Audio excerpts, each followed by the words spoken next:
Um, Helen Schuckman's notes. A Course in Miracles.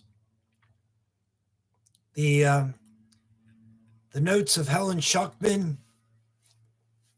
The power to work miracles belongs to you. I will create the right opportunities for you to do them. But you must be ready and willing to do them since you are already able to. I don't think that's exactly in the book. It might be in Robert Perry's version, but so the power to work miracles belongs to you. In theory, any miracle, if it's the will of God, can be done. Miracles in general would be, joy, peace, strength, thought, word, and action. That would be a miracle in general. So living that way, moment to moment. The power to work miracles belongs to you. Living in perfect joy, peace, strength, goodness, zero confusion, doubt, uncertainty, remorse, disappointment, anger, feelings of deprivation, grievances of any kind, no grievances of any kind. That's how we're supposed to be moment to moment. I will create the right opportunities for you to do them.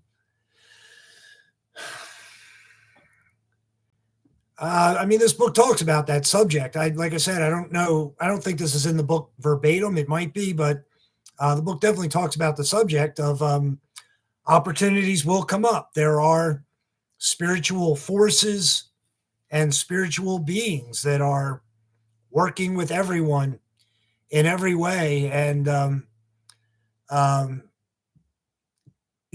opportunities will come up to live, in perfect joy, peace, strength, in a good way. Opportunities come up all the time with everyone in every way, in terms of people, places, all of it, moment to moment. Opportunities come, and it is spiritually driven, spiritually guided. In terms of spiritual beings and spiritual forces that create those opportunities for anyone. But you must be ready and willing to do them since you are already able to. The goal of ACIM is to stay in perfect joy, peace, strength, goodness, love, tenderness, kindness, consideration, all of it, moment to moment, compassion, all of it, moment to moment, stay there in every way, thought, word, and action. So then, I or you or anyone would be ready and willing to live that way. And then it says there, since you are already able to, it's saying there, you're already able to work miracles. So the idea in ACIM is you, I, anyone is already perfect in terms of Jesus-like, in terms of perfect joy, peace, strength, goodness. That's who everyone is in truth. And ACIM is talking about removing the blocks to its full awareness. I'll say it's full awareness, the full awareness of the God mind, the full awareness of being nothing but joy, peace, strength, goodness, etc., moment to moment. So everyone is already that. But what is necessary is to remove the blocks to its full awareness. So that's what the book talks about that subject a lot. So the idea of, since you're already able to, meaning you already have the ability to be Jesus-like in terms of character. Doing them. So this is the notes of Helen Schuckman. Doing them will bring conviction in the ability. I repeat that you will see miracles through your hands, through mine. Conviction really comes through accomplishment. Remember that ability is the potential, achievement is its expression, and atonement is the purpose. This does sound like ACIM. I'm not sure of all the words in this couple of sentences I read, but it does sound like ACIM. It probably is in there. So doing them, miracles, will bring conviction in the ability. So living more joyously peaceful, zero doubt, fear, remorse, anxiety, confusion, uncertainty, shame, depression, remorse, disappointment, not living that way whatsoever, moment to moment, and living only in perfect joy, peace, strength, life, love, etc., will bring the conviction and the ability to live that way, is what I would say about that. Although, Jesus of Nazareth did raise Lazarus from the dead. He was 4 days dead. He was medically dead.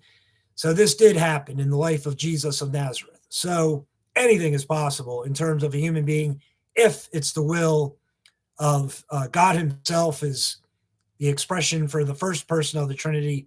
In this book, often just uses the term God himself, but everything comes down to the will of the first person of the Trinity.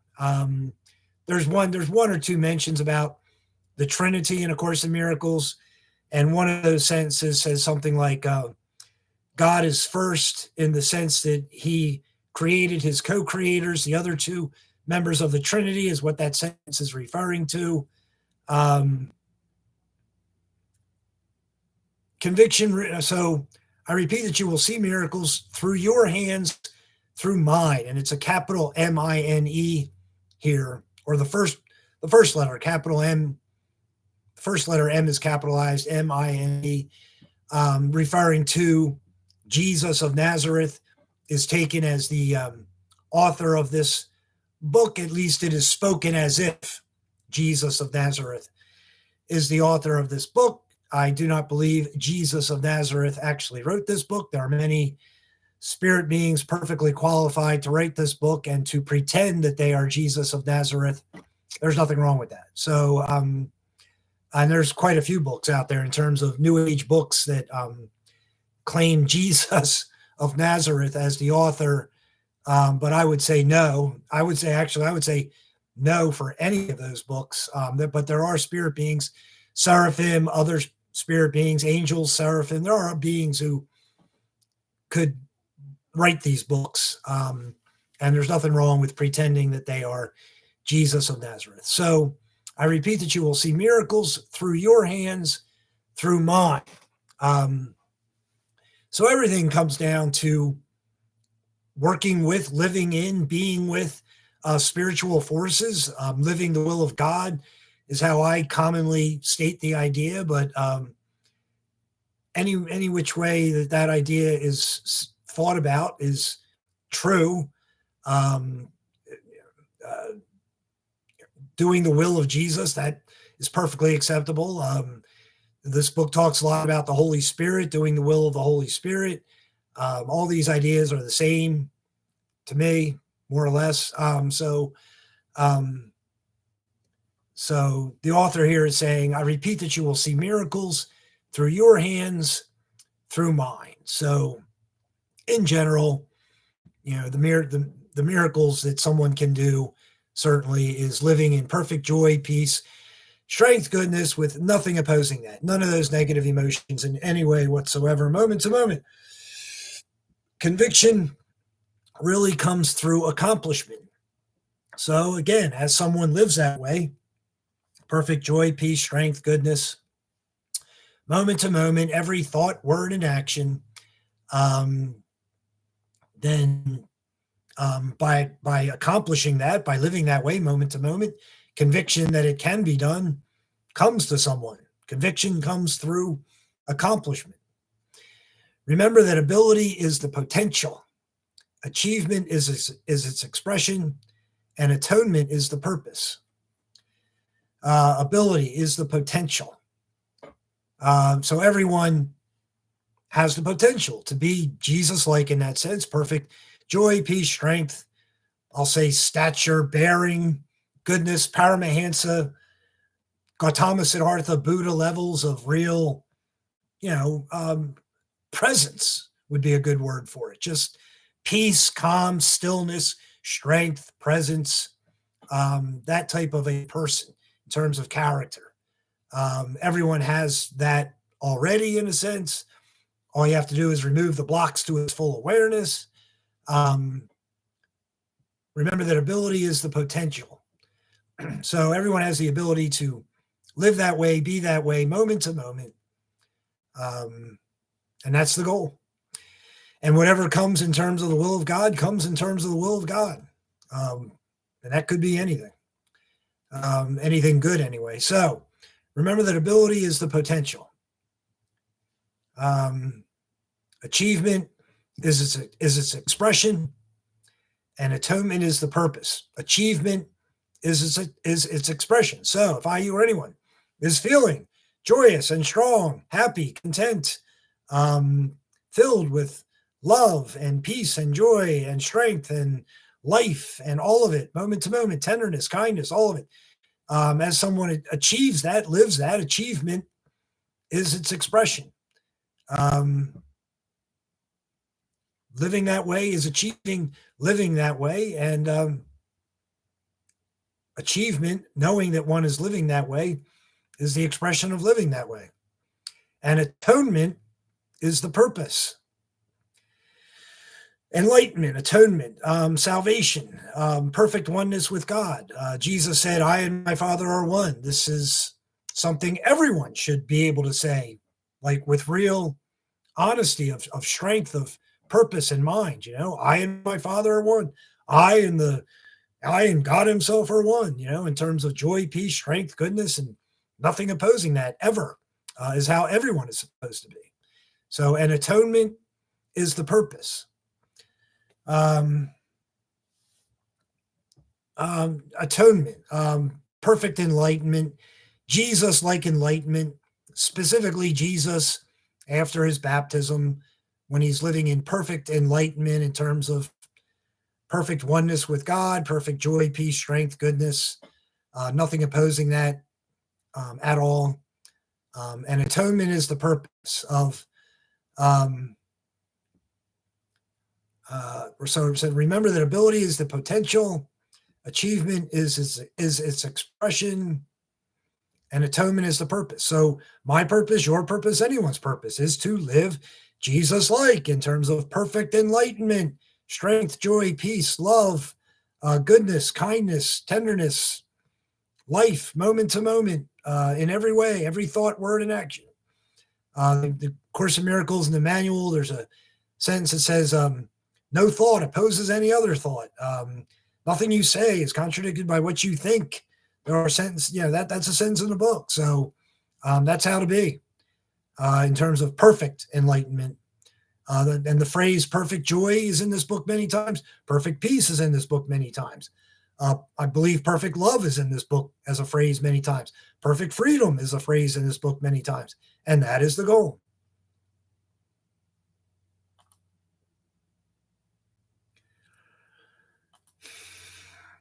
A miracle is a universal blessing from God through me to all my brothers. You once said that souls cannot rest until everyone has found salvation. Again, I'm reading from the notes of Helen Schuckman, the original notes of Helen Schuckman. So, and, A Course in Miracles. So this happens to be true. It is the privilege of the forgiven to forgive. The disciples were officially and specifically told to heal others as physicians of the Lord. They were also told to heal themselves. And were heal themselves, and were promised that I would never leave them or forsake them. So let me go back here. Some of that sounds like ACIM, not all of it. A miracle is a universal blessing from God through me to all my brothers. That certainly sounds like it's actually in the book, A Course in Miracles.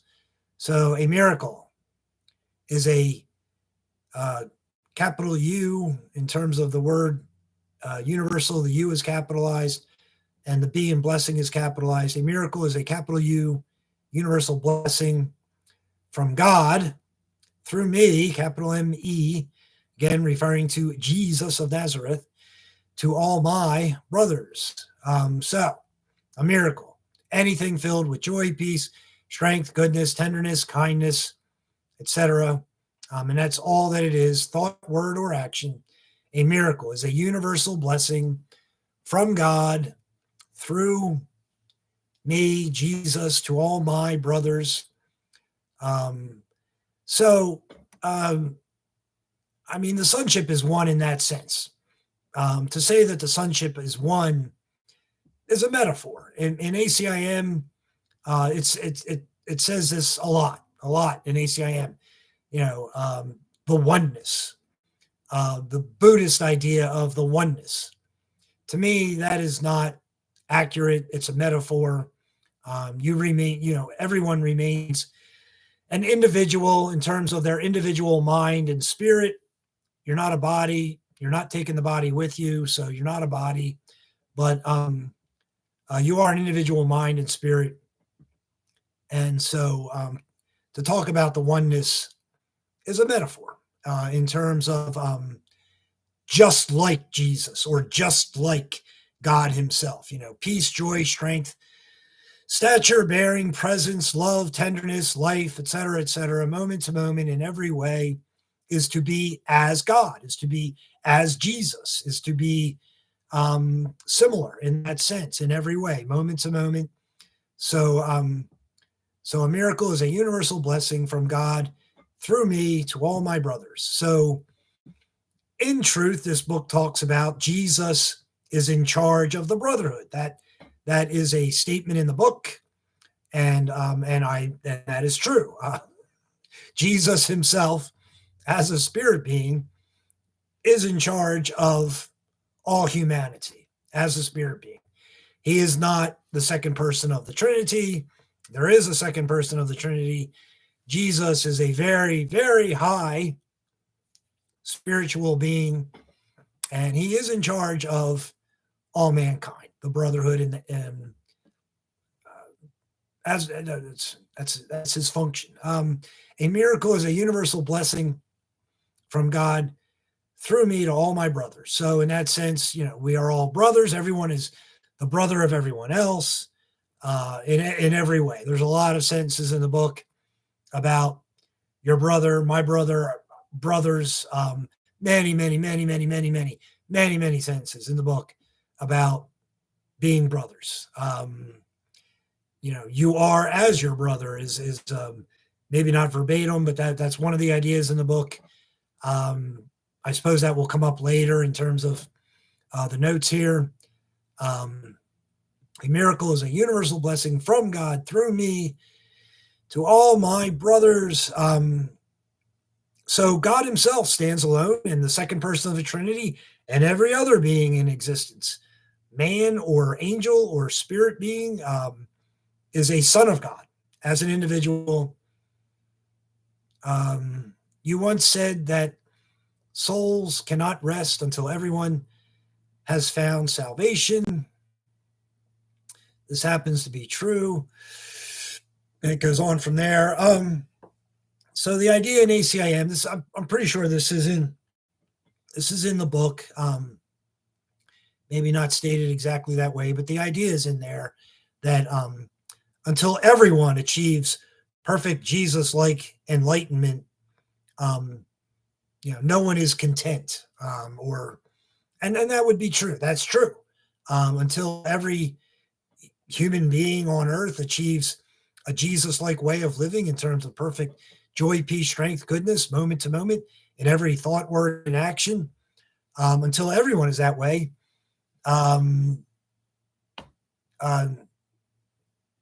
until then, everyone is trying to accomplish that. Everyone who has achieved Jesus-like living of perfect joy, peace, strength, goodness, kindness, etc., everyone who lives that way is looking for that for everyone. Who's not that? That would be true.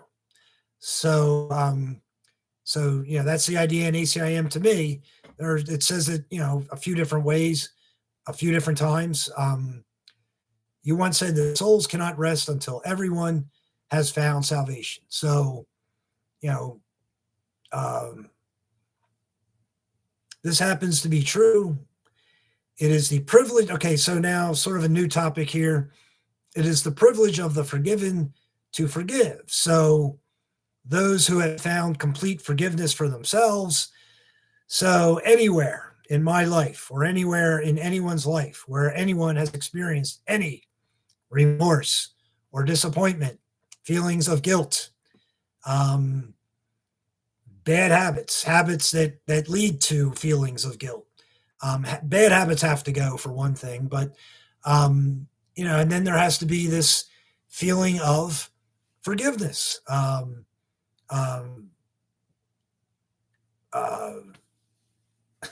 Forgiving myself.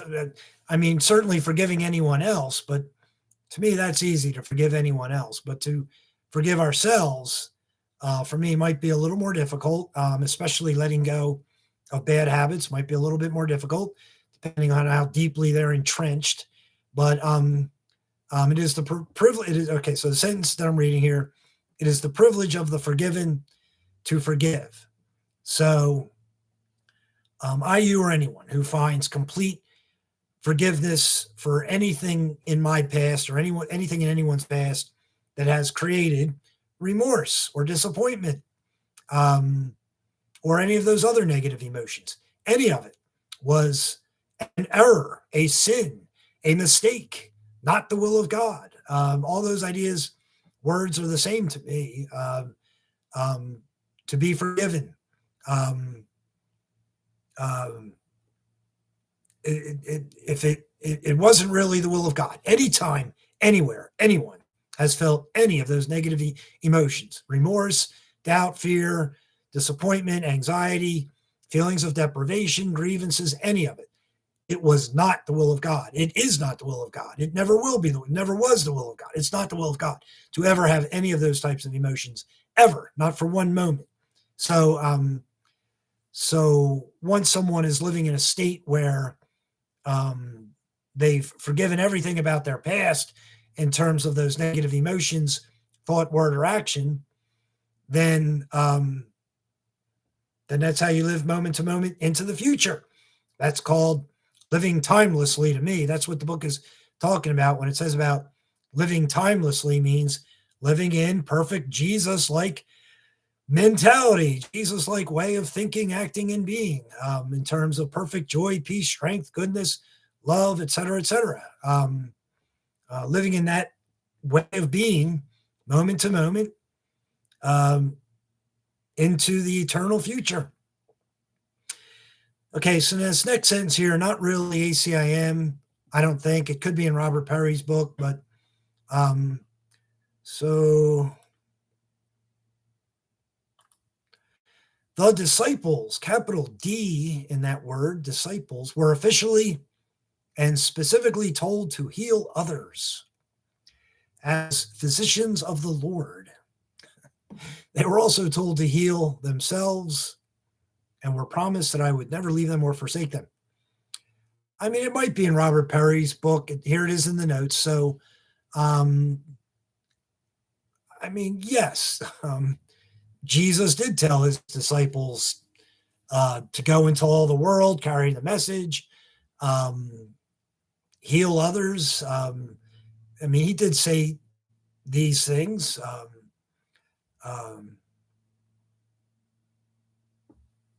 Yes, they were also told to heal themselves and were promised that I would never leave them or forsake them. So certainly it is everyone's responsibility to heal themselves. That is in ACIM. God's not going to arbitrarily come in and make someone Jesus-like. It does have to be wanted, and it does have to be attempt. You have to try to do it. You have to make efforts to be Jesus-like. That is true. As far as healing ourselves, everyone healing themselves. As far as Jesus never leaving them or forsaking them, Jesus of Nazareth, as a high spirit ruler, that's what he is. He's a high spirit ruler. He did send his spirit to this world. Christianity would call it the Holy Spirit, the Spirit that came at Pentecost. The Spirit of truth is a term for that Spirit. So Jesus of Nazareth is the only man who lived a life and left this world and sent his Spirit back to this world to help everyone. He's the only man who's ever done that. The Spirit of Jesus is present. ACIM refers to the Holy Spirit as sort of a general term for those types of ideas, I believe.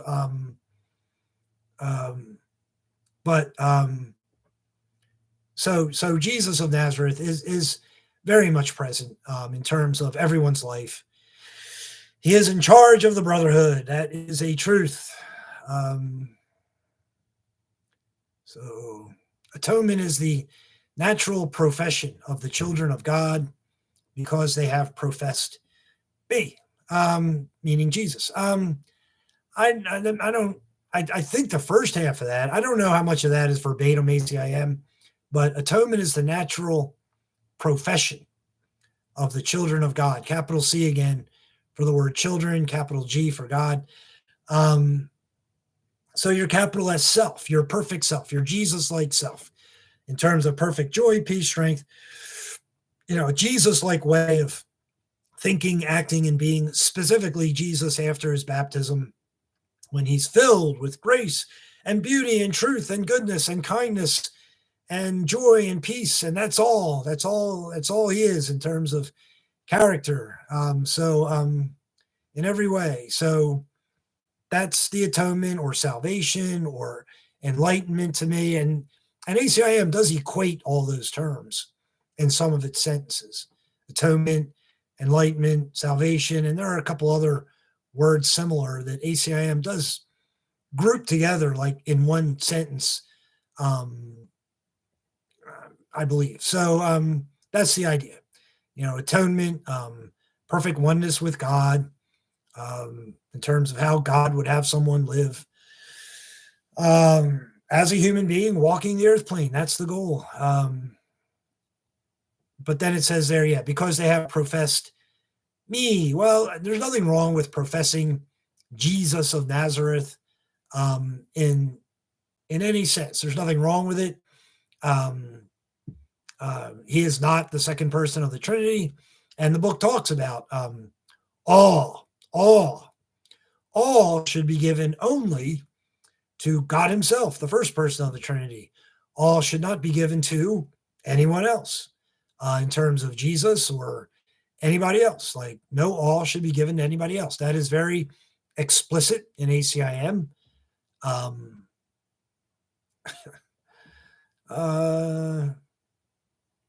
There's a relationship with everyone. There are holy, perfect relationships with absolutely everyone. Everyone, in truth, has a perfect, holy relationship with everyone else if it's lived that way. If it's understood. What is my relationship? What is my relationship or your relationship or anyone's relationship with anyone in terms of any way? Relationship with God, Jesus of Nazareth, anyone, coworker, friend, anyone, absolutely anyone and everyone has a relationship, a holy relationship with everyone else if it's properly perceived, understood, and lived as a holy relationship. This would be strictly for Helen here about so tell somebody that is what professor really means. As I'm reading from the notes of Helen Schuckman, as an associate professor, he must become associated with my strength. As an assistant professor, you must assist both him and me. The children need both strength and help. You cannot help until you are strong. The everlasting arms are your strength, and the wisdom of God is your help.